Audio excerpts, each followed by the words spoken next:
Hi everybody. Today what we will do is go through the first example in the array notes, O4 notes array Boolean flag adjacent items. And we will just do example A in this video. So let me actually get rid of some of these things before we do anything else.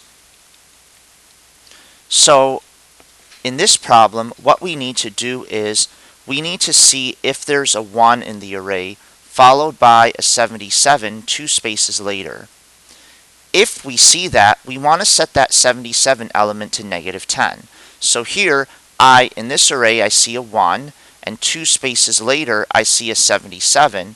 So what I want to do is set that item that's 77 equal to -10, and then just leave everything else unchanged. This we don't do it for because the 77 is only one space later. And this one, again, we do the same thing. If I see a 1 followed by a 77 two spaces later, then I will change that 77 to a -10 and leave everything else the same. So let's go through the method. First, we actually don't need the word static technically. Let me get rid of that. Hopefully that's not on the other slides. That's fine. So we are going to take in an array as input. That's why I say int bracket bracket and the name of the array, because we are taking that in as input. What are we returning? Since we are returning an array, we want to put int bracket bracket for the return type. So let's go ahead and look at this. We do want a loop that will take us through the array. Now normally we will go from 0 to length -1 because, as you remember, let's just say I have a sample array.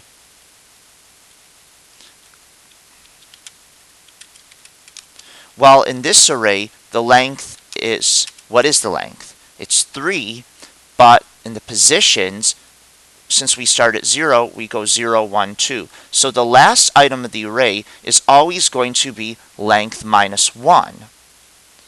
So when we do this problem, this is normally what we will do. Now let's go ahead and check for the item. So first we want to check to see if the item of the array is a 1. So let's do that. If the item of the array, so that would be array k equals 1. Now we also want to check to see if the item that's the 77 is two spaces later. So we will put array, well, if the item at k is 1, then where's the item two spaces later? Well, one space later is at k plus 1, and the one after that is k plus 2.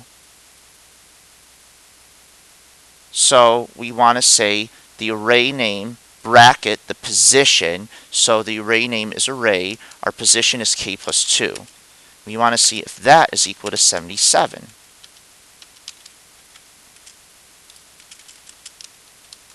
So if that's the case, we want to change the 77 item into -10.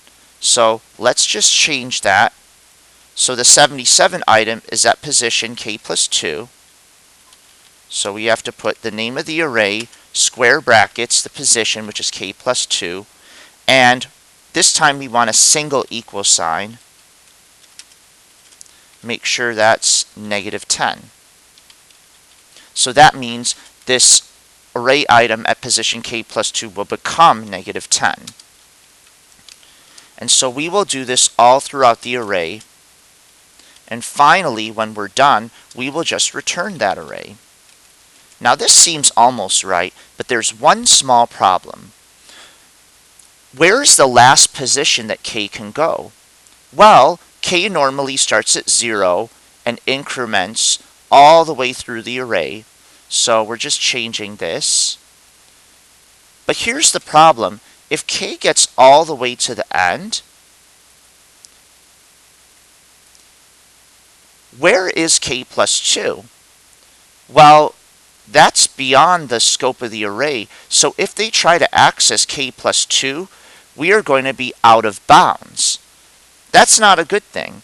So to prevent ourselves from going out of bounds, we need to scale k back just a little bit. So k has to be, if we put it one space back, if we do k plus 1, k plus 2, k plus 1 is fine, but k plus 2 will still be out of bounds. So we need to scale it 2 spaces back. So that if we go k here, k plus 1, and if this item is k plus 2, then we're still within the bounds of the array, so we're good. But that means that k has to go back a little bit. So instead of array.length minus 1, we want to go 2 back from that. So if we subtract 2, we get array.length minus 1 minus 2 is array.length minus 3. And then, so that's really where we want to go to, is length minus 3.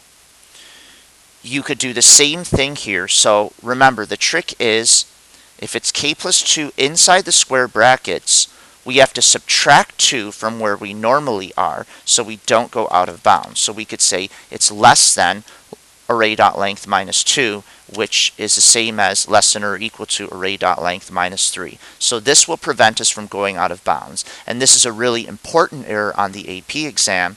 So try not to mess this up too much because they will take off a lot of points for this. That's all. Examples B and C are in further videos later on. Thank you.